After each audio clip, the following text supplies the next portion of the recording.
Buenas noches a todos. En esta ocasión vamos a continuar con nuestra unidad número 2 de la asignatura de psicopedagogía en la enseñanza de las matemáticas y hemos estado hablando acerca de los procesos cognitivos que se dan en la enseñanza y en el aprendizaje.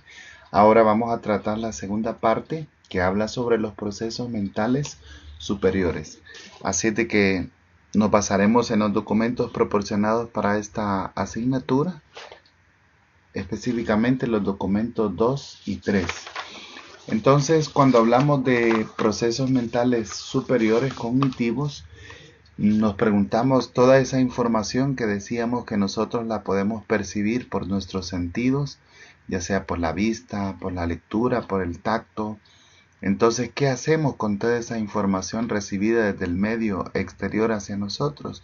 ¿Cómo procesamos esta información y cómo estos percepciones que nosotros tenemos pueden ayudarnos, por ejemplo, a emitir estos sonidos y comunicarnos con las personas, así como también desarrollar nuestros dominios, capacidades que podamos llegar a formar como personas? Y específicamente como profesores de matemática, es muy importante que nosotros sepamos acerca de estos procesos mentales superiores, porque nos hacen ver de que los procesos no están independientes el uno del otro, y en segundo lugar también nos ayudan a comprender que son procesos que se van desarrollando. Entonces quizás en algún momento dado nos parezca que algún estudiante es deficiente en algún área o en algún dominio, pero estas teorías nos muestran de que es posible llegar con la ayuda de un adulto, de un compañero, a ese nivel que nosotros estamos esperando. Entonces, hacemos un repaso de lo que hablamos en la tutoría anterior de los procesos cognitivos básicos y hablábamos un poquito de la percepción, de las sensaciones, de la atención y la concentración y la memoria. En el caso de la percepción mencionábamos de que es todo lo que nosotros percibimos por nuestros sensores, ya sea nuestra vista, nuestros oídos, nuestro tacto, nuestro gusto. Y eso nos lleva como a un efecto, ¿verdad? Que nos podemos traducirlo como una sensación. Esto puede que contraiga nuestra atención y concentración. Y así, dependiendo del interés y la significancia que tenga esta actividad, puede llegar a convertirse en una memoria a corto plazo o hasta un aprendizaje de largo plazo. Ahora, en esta ocasión, vamos a hablar acerca de los procesos cognitivos mentales superiores que intervienen en el aprendizaje. Estos, la mayor parte de documentos habla acerca de que son tres: la inteligencia, el lenguaje y el pensamiento. Estos documentos se han centrado específicamente en dos de ellos para que nosotros como futuros educadores podamos comprenderlos, como son la inteligencia y el lenguaje. También el pensamiento es considerado un proceso cognitivo superior debido a la naturaleza que involucra en el ser humano. Así es de que comenzamos hablando acerca del primero. Ahora que nos hacemos esta pregunta, la de qué hacemos nosotros con toda esta información que percibimos de la realidad, entonces podemos pensar en esta palabra inteligencia. Cuando hablamos de inteligencia, quizás ustedes se imaginen a alguien que tiene buenas calificaciones, o que puede dar una respuesta, o que puede darle una solución a un problema. Y en términos generales, podemos decir que es la concepción que la mayor parte de personas tenemos con respecto a este término. En términos psicológicos puede decirse que es la capacidad de dar respuesta a situaciones nuevas. Entonces puede ser un problema de la vida cotidiana, puede ser un problema de otra persona. Y puesto de que hay diferentes enfoques psicológicos que explican cada una de este concepto que queremos analizar, vamos a centrarnos en lo que dice sobre la inteligencia este autor y pedagogo suizo, Jean Piaget. De igual manera veremos qué logró demostrar en sus estudios e investigaciones el investigador ruso Lev Vygotsky, así como también el psicólogo clínico Howard Gardner, estadounidense, quien hizo importantes avances en la interpretación y la consideración de la inteligencia. Estos tres autores nos demostrarán de que los procesos de enseñanza y aprendizaje están prácticamente gobernados por estos procesos cognitivos superiores y, como mencionábamos, son dominios que no son independientes, sino que están en construcción y están interrelacionados unos con los otros. Por eso hablemos primero de este investigador suizo, Jean Piaget. Una de las mejores aproximaciones que hizo Jean Piaget, este pedagogo suizo, fue tratar de investigar cómo es que el cerebro desde los niños muy pequeños empezó a desarrollarse y a desarrollar esta inteligencia que es la que nosotros conocemos ahora. Específicamente cuentan la historia de lo que hizo él, de que desde muy pequeño que trabajó en el Museo de Ciencias Naturales se interesó por esto. Cuando tuvo a sus hijos también los utilizó para poder tener esas experiencias como padre e interpretar qué es lo que sucede en el aprendizaje y en la enseñanza de un niño. Entonces él se preguntaba cómo es que se aprende a pensar, cuál es el proceso mediante el cual un bebé que apenas balbuceaba y ocupaba la mayor parte del día en comer y dormir, se puede convertir en un adulto, que por ejemplo, como dice ahora, estamos leyendo este texto, fueron parte de los argumentos que motivaron a Jean Piaget a hacer sus investigaciones. Dice que gran parte de las observaciones e investigaciones las realizó observando la conducta de sus propios hijos. Y él comentaba que el ideal que personalmente trató de alcanzar es seguir siendo niño hasta el final de la infancia, porque es la etapa creadora por excelencia. Entonces, veamos cuáles son los aportes principales, ¿verdad? A lo largo de sus investigaciones, Piaget se preguntó, ¿verdad?, que cómo es que la inteligencia se va desarrollando en el caso de un niño. Y llegó a las conclusiones, ¿verdad?, de que la inteligencia se desarrolla mediante una prolongación, ¿verdad?, de diversos mecanismos biológicos durante la vida de un niño, ¿verdad?, que son adaptaciones. Desde la más simple, ¿verdad?, que puede hacer un niño, quizás que ni se dé por cuenta por él mismo, como es la coagulación de la sangre, hasta formular una teoría o un pensamiento, una conjetura, una tesis, una hipótesis, etcétera. Entonces todo esto observó Piaget que tiene componentes en común y que lo ayudaron a él a llegar a una conclusión sobre a qué se refiere la inteligencia en el aprendizaje. Entonces, Piaget hizo un comentario acerca de cómo la inteligencia se puede considerar como una adaptación. En el documento pueden observar ustedes que hay un diálogo con respecto a un periodista y Piaget. Dice la historia que un periodista le preguntó que qué era la inteligencia. Entonces él respondió que es adaptarse a situaciones nuevas. Es primero que todo comprender e inventar. El periodista le preguntó de nuevo, ¿cómo se relacionan el medio social y la inteligencia? A lo cual él respondió, el desarrollo de la inteligencia implica que hay intereses y curiosidades en el sujeto. Si el medio social es entonces rico en incitaciones y el niño vive en una familia en la que siempre se le esté trabajando sobre ideas nuevas y se plantean nuevos problemas, seguramente tendrá un desarrollo más avanzado. Pero pero si por el contrario el medio social es extranjero a todo eso, entonces inevitablemente habrá cierto retraso. Veamos qué importante esta conversación que tuvo Piaget, porque nos demuestra de que a mayor presencia de, como él mencionó, incitaciones pueda tener el niño, su proceso de inteligencia puede acelerarse.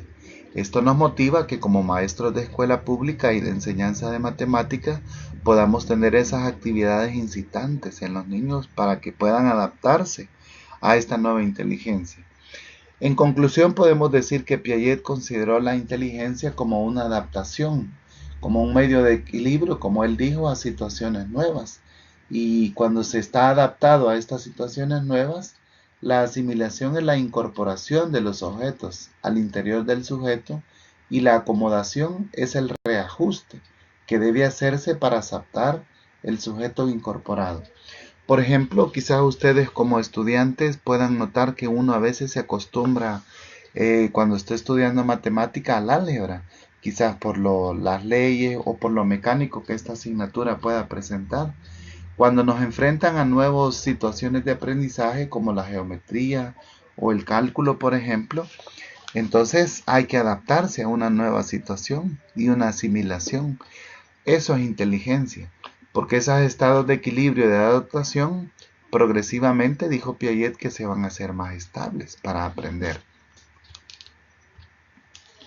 Entonces, Piaget denominó de que esa asimilación que una persona puede llegar a tener ante un nuevo aprendizaje tiende a modificar el medio para asimilarlo a sus propias necesidades.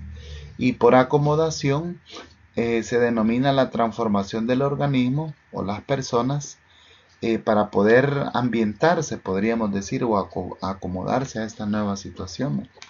Entonces podemos ver de que todo este proceso al que Piaget le llegó a denominar inteligencia es muy complejo y a veces quizás ocurra sin que nosotros podamos percibirlo.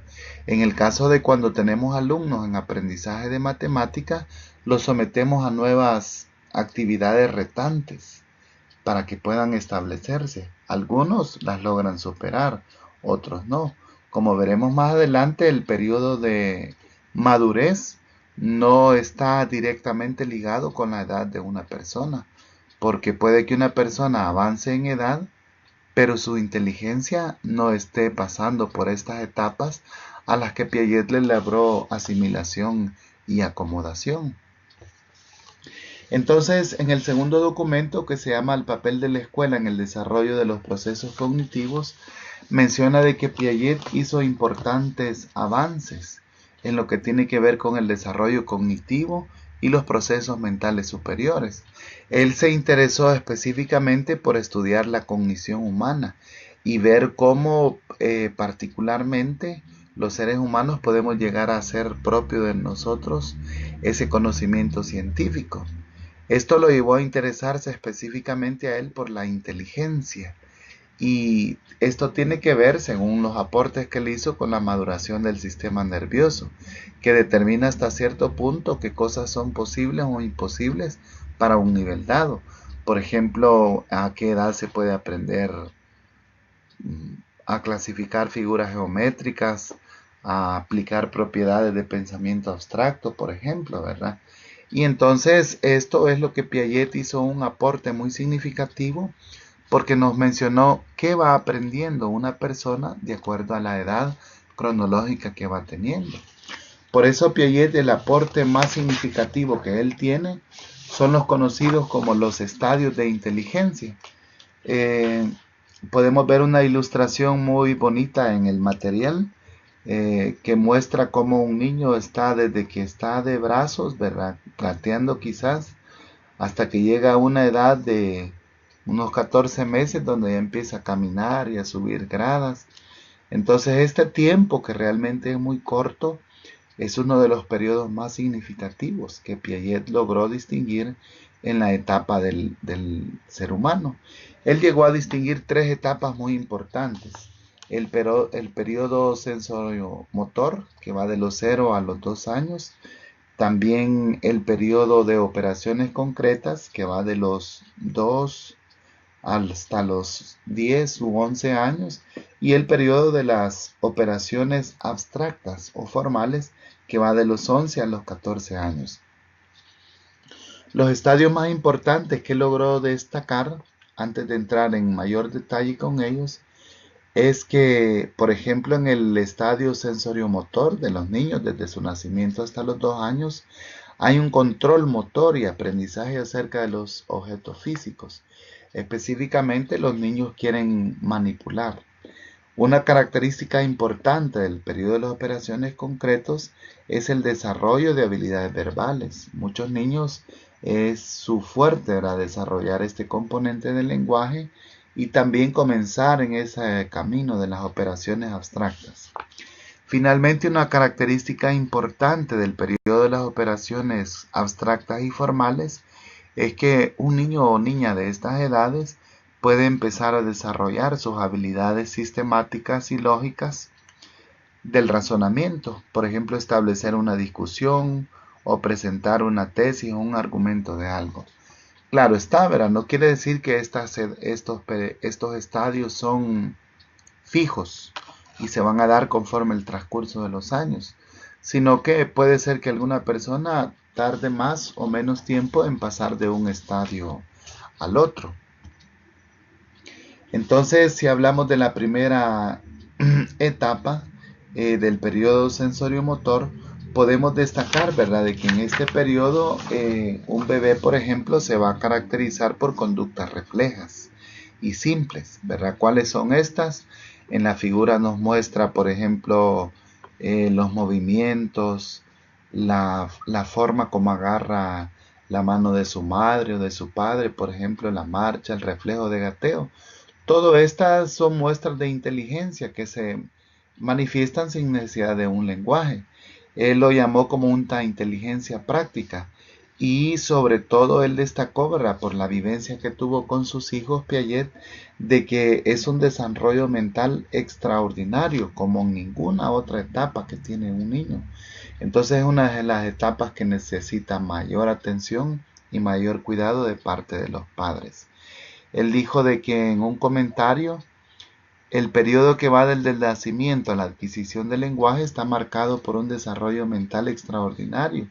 Se ignora a veces su importancia, ya que no va acompañado de palabras que permitan seguir paso a paso el progreso de la inteligencia y de los sentimientos como ocurrirá más tarde.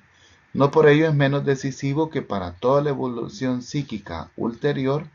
Entonces, en este periodo se puedan dar percepciones y todo lo que rodea al niño pequeño prácticamente vuelve significancia para él.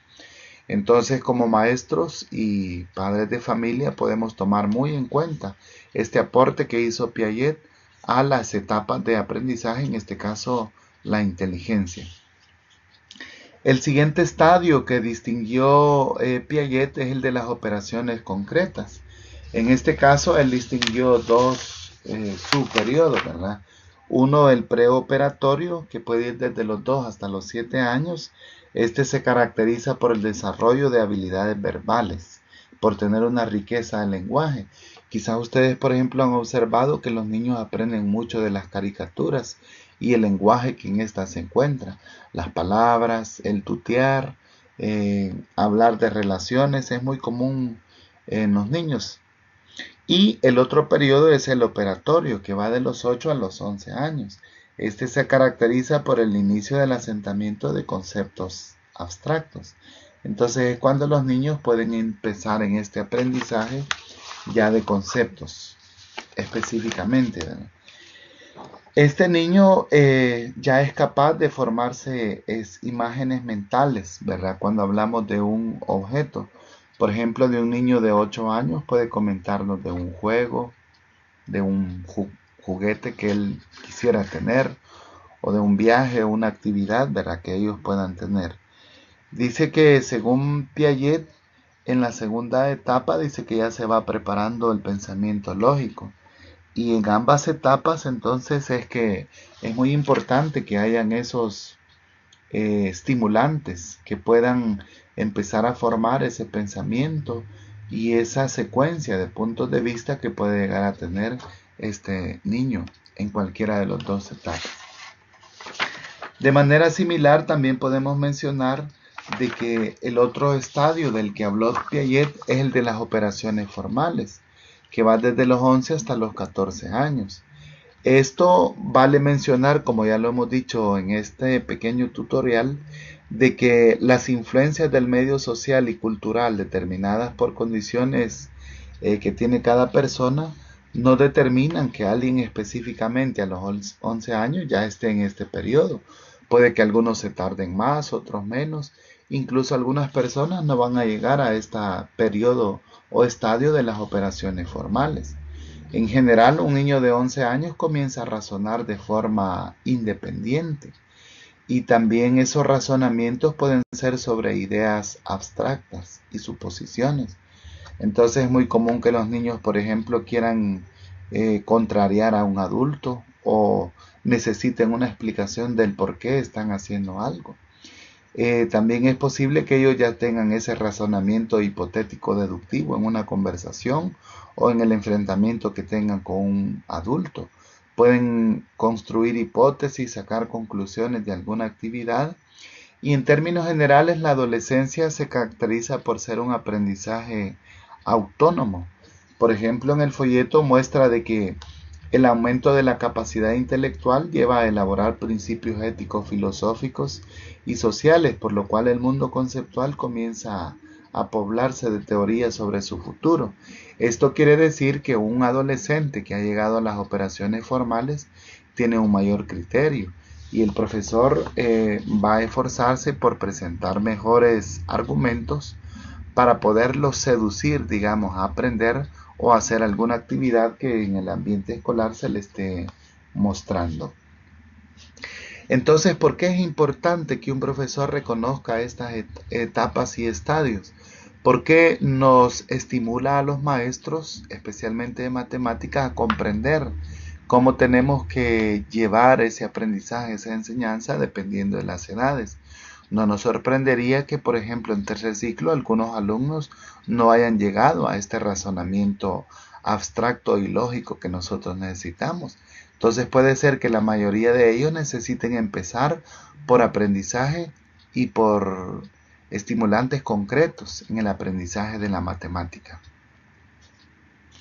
Ahora veamos cuál es el aporte que hizo este psicólogo norteamericano muy famoso, Howard Gardner, acerca de la definición de inteligencia.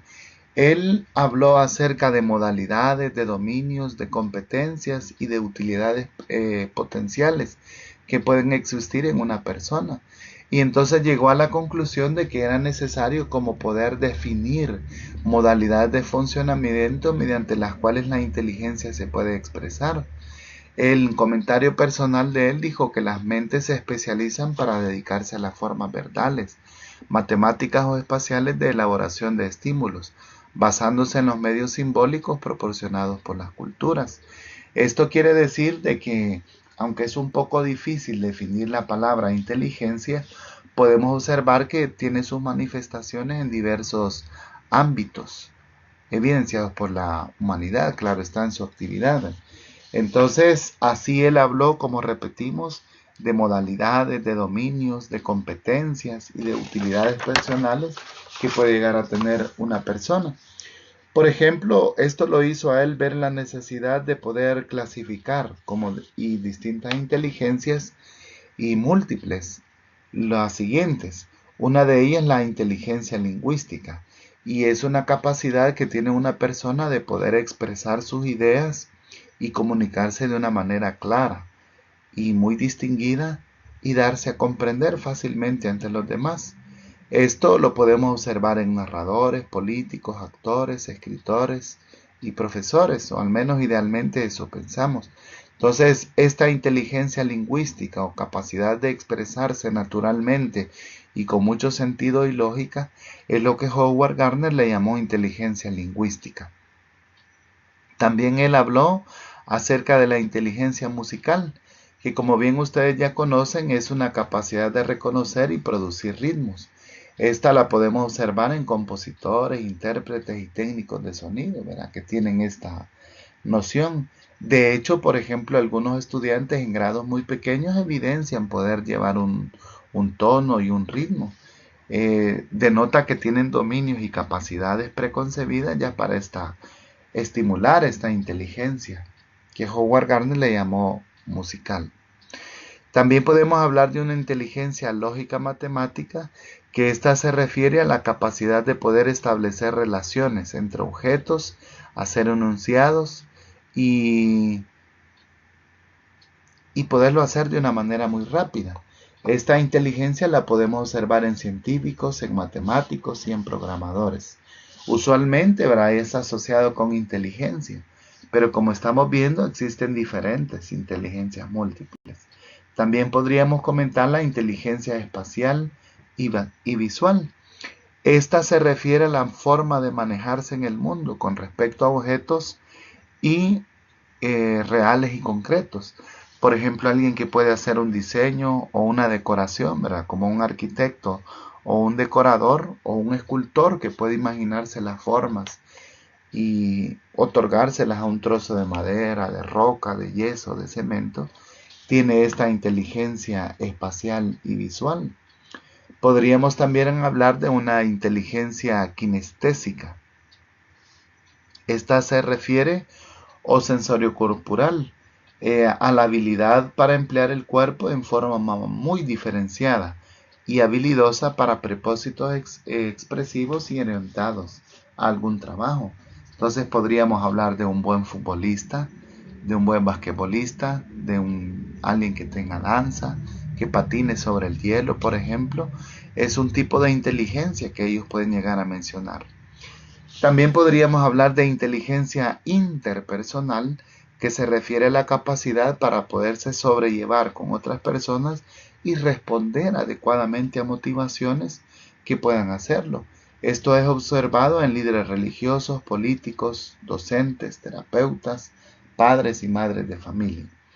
Por el otro lado, también podemos hablar de inteligencia intrapersonal, que es una capacidad de acceder a uno mismo, a su vida interior y poder tener dominio sobre las emociones, conocer sus fortalezas, debilidades, oportunidades y amenazas. Esto es común en filósofos y en pensadores. Y también podríamos hablar de una inteligencia naturalista, que es la capacidad de reconocer la vida de los seres vivientes, el mundo natural, el mundo mineral, y reconocer sus interacciones e importancia. Este tipo de inteligencia es observada en biólogos y científicos de la naturaleza o del medio ambiente. Como pueden observar ustedes, Gardner hizo una clasificación de estos dominios, capacidades, o podríamos llamarle también habilidades, ¿verdad? Utilidades potenciales que una persona puede llegar a tener. Esto es muy importante para un profesor porque nos abre la oportunidad de poder considerar de que un estudiante puede tener predisposición a varias inteligencias. También es bien difícil hablar de que estas inteligencias están separadas, sino que forman una interrelación en una persona y todas pueden estar en diversa construcción, sea que tengamos una predisposición a ellas o no. Entonces esto nos motiva incluso a nosotros como docentes a poder aprender algo para que lo que nosotros no nos consideremos tan afortunados y si lo somos, potenciar esa habilidad que ya nosotros tenemos. Una crítica que se le hace a esta teoría de Howard Gardner es de que se le considera muy reduccionista, es decir, que separa las inteligencias, ¿verdad? Pero él mismo se cuestiona y dice de que no está seguro de que sea una buena idea clasificarlo de esta manera. Sin embargo, no se ha hecho otra teoría que nos ayude a entender las diferentes formas de manifestar estas capacidades y cualidades en el ser humano. Ahora, con respecto a otro proceso cognitivo superior en el aprendizaje y la enseñanza, podemos hablar del lenguaje. Y como ustedes se imaginarán, el lenguaje es muy importante en lo que tiene que ver con la enseñanza y el aprendizaje, porque todas estas operaciones cognitivas están relacionadas. Y esta capacidad de poderse expresar y dar a conocer las ideas surge el lenguaje como un sistema simbólico que organiza los datos de la realidad y representa el pensamiento. Es algo muy distintivo del ser humano y como menciona el documento es algo tan importante que por ejemplo depende mucho del medio en que nosotros nacemos. Por ejemplo, el documento menciona que podríamos tener una persona de origen chino que nazca en Estados Unidos y va a aprender a hablar el inglés como cualquier norteamericano. Igualmente, un norteamericano que nazca en China puede aprender, de acuerdo al medio social, a hablar chino como lo hace cualquier criollo de este país. Entonces, esto hace llegar a la conclusión de que el lenguaje tiene que ver mucho con la adquisición del medio en el cual uno se relaciona. Por eso, las teorías acerca del aprendizaje nos muestran de que la psicología se ocupa del lenguaje, concentrándose en los procesos de adquisición. De acuerdo, por ejemplo, al conductismo, el lenguaje se entiende como una conducta verbal. Eso está claro, ¿verdad? Y que puede, dice, manifestarse mediante procesos de interacción con el medio ambiente, aunque no se ha dedicado mucho a aprenderlo. Sin embargo, por ejemplo, para Piaget, ¿verdad? Que habla acerca de la inteligencia, él dice que tanto niños y niñas son constructores activos de su conocimiento y del lenguaje desde una primera etapa egocéntrica hasta llegar a etapas en las que el lenguaje expresa un pensamiento lógico y es progresivo. Esto quizás lo hemos podido observar en un estudiante en la escuela de los grados básicos, cómo su lenguaje se va ampliando y su capacidad para expresarse con los demás también se va incrementando.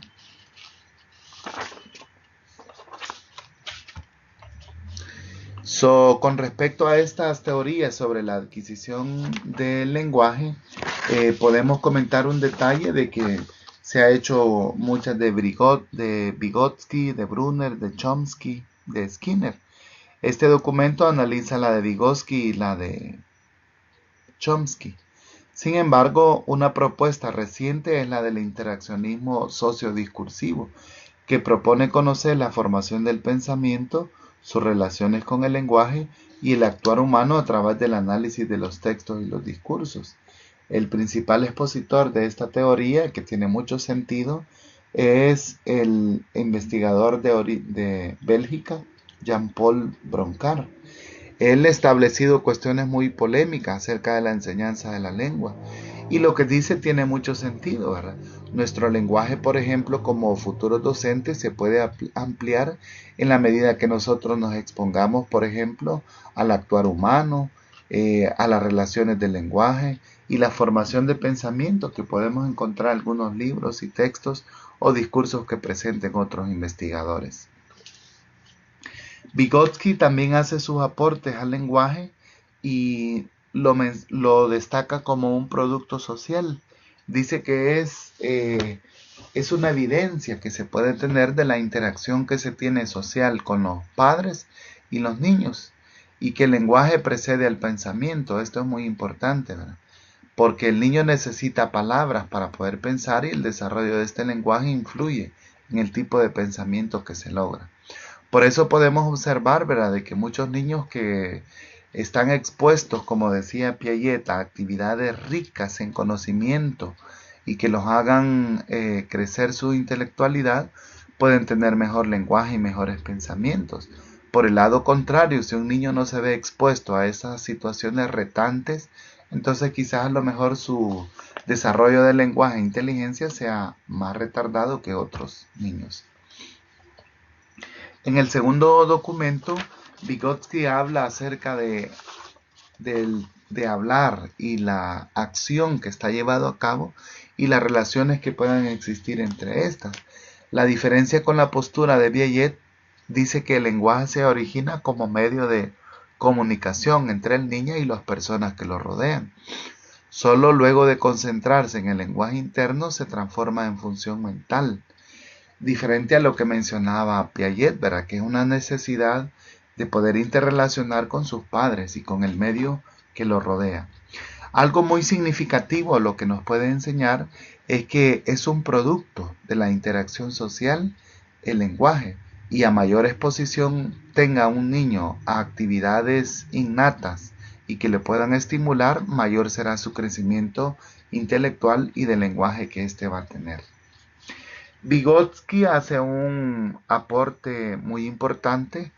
Este investigador y psicólogo ruso, Lev Vygotsky, con respecto a los procesos cognitivos superiores, dice el segundo documento, y cómo se desarrollan en los niños y en los adultos. Antes de llegar a dominar su propia conducta, afirmaba, el infante humano comienza a dominar su entorno con la ayuda del lenguaje. Por eso la inteligencia y el lenguaje son considerados de orden superior en lo que tiene que ver con el aprendizaje y la enseñanza. Esto posibilita nuevas relaciones externas, además de una organización del comportamiento. Como vamos a ver más adelante, Vygotsky fue muy observativo y hizo aportes muy significativos con lo que respecta a la forma de expresarse de los estudiantes. Uno de los mejores aportes que hizo Lev Vygotsky es con respecto a lo que él denominó la zona de desarrollo próximo, y dice que es la distancia promedio real que puede existir entre lo que un sujeto puede lograr a nivel individual y la capacidad de poder aprender a través de la resolución de un problema bajo la guía de un adulto o en colaboración de otro compañero. Como podemos ver en la ilustración, este es un enfoque teórico muy brillante que tuvo Lev Vygotsky, porque nos muestra entonces cómo los estudiantes pueden llegar a aprender. En el caso de la enseñanza de la matemática, esto tiene una gran relevancia, porque un estudiante quizás por sí solo no pueda resolver un problema, pero si el docente le brinda algunas orientaciones, unos pequeños tips para que lo pueda lograr, entonces muy probablemente pueda resolver este problema. Eso nos muestra qué grado de capacidad puede tener este estudiante, y su zona de desarrollo próximo nos puede mostrar. Por ejemplo, imagínense que un estudiante está encontrando un área sombreada en dos figuras. A lo mejor no sepa que deba sumar o deba restar, pero si alguien, un compañero o el docente le brinda una pequeña ayuda o tips para que lo pueda lograr, entonces el nivel de desarrollo próximo de él ya puede resolver ese tipo de problemas. Porque si lo hizo con la ayuda del docente o de otro compañero, según Lev Vygotsky, es capaz de poderlo hacer solo él en otra situación a la que se le enfrente a un problema similar. Esto para nosotros es muy relevante, como ya mencionamos, porque puede ayudarnos a distinguir entre lo que el alumno puede aprender en grupo y posteriormente individual y lo que no puede suceder. Así hemos analizado, ¿verdad?, que hay distintos tipos de procesos cognitivos de orden superior, como son el lenguaje, la inteligencia y también el pensamiento.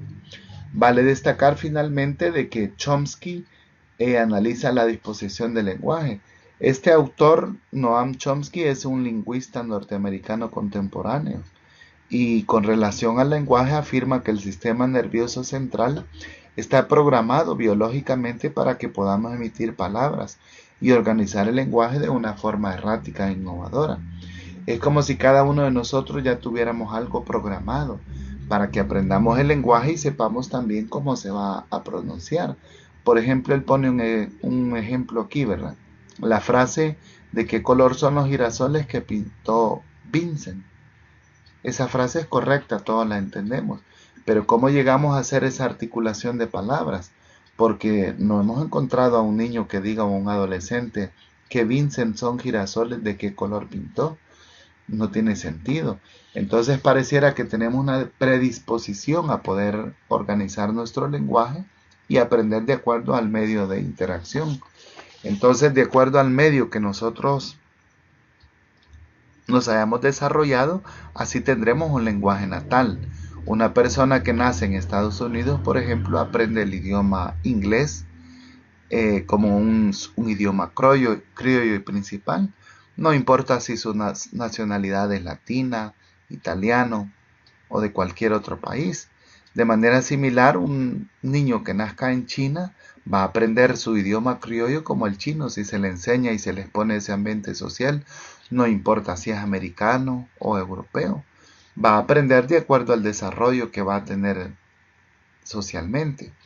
Por eso actualmente se realizan en la Universidad de Harvard investigaciones que demuestran que la especie humana tiene la capacidad para generar una infinitud de frases, así como la música puede generar infinidad de sonidos. Tenemos esa capacidad. ¿Por qué es importante conocer todas estas teorías en el desarrollo de los procesos cognitivos? Los aportes de Piaget nos muestran de que la escuela debe proporcionar estas actividades y este fomento de la inteligencia y del lenguaje en los estudiantes, porque debe estar expuesto de acuerdo a su edad y a su estadio, como lo dijo Piaget, para que éste pueda convertirse en un futuro ciudadano que tenga las capacidades y los dominios necesarios y las inteligencias, como dijo Howard Gardner. El documento hace el siguiente razonamiento, ¿verdad? Debe estar preparados los niños y los adolescentes para encontrar una pronta salida laboral, proveyéndolos de conocimientos prácticos muy específicos, o debe por el contrario brindarles saberes generales que requieran su dotación cultural, pero no de respuestas a problemas cotidianos, o tiene que mantener un nivel de excelencia o disminuir las expectativas de logro para evitar la deserción escolar. La escuela moderna se enfrenta a este desafío con respecto a qué debe formar parte en la currícula. La ilustración podemos observar que nos muestra valores, pero versus estos valores y dominios que pueden haber, están también los conocimientos específicos que se aprenden en cada asignatura, en matemática, por ejemplo. Así de que es un reto para la próxima escuela qué actividades son las que debe superponer a los estudiantes para que puedan desarrollar sus procesos mentales superiores. En conclusión, podemos llegar a afirmar de que en la escuela se debe enfrentar a los estudiantes a aquellas acciones que promueven la aceptación de sí mismo y de los demás, la solidaridad, la curiosidad, la duda, la investigación y la reflexión crítica para que favorezcan los procesos de aprendizaje y tiendan a maximizar esos dominios y habilidades que puedan fomentar inteligencias múltiples en ellos. Por ejemplo, una escuela rica debe proveer enseñanza personalizada, es decir, proveerles de espacios donde haya mucho más atención para el estudiante y que no solamente se presente como una oportunidad individual, sino también una actividad social. El conocer los procesos mentales superiores, el lenguaje, el pensamiento y la capacidad de razonamiento y las inteligencias múltiples nos muestran de que la escuela moderna tiene un gran reto en lo que respecta a la formación de estos futuros ciudadanos.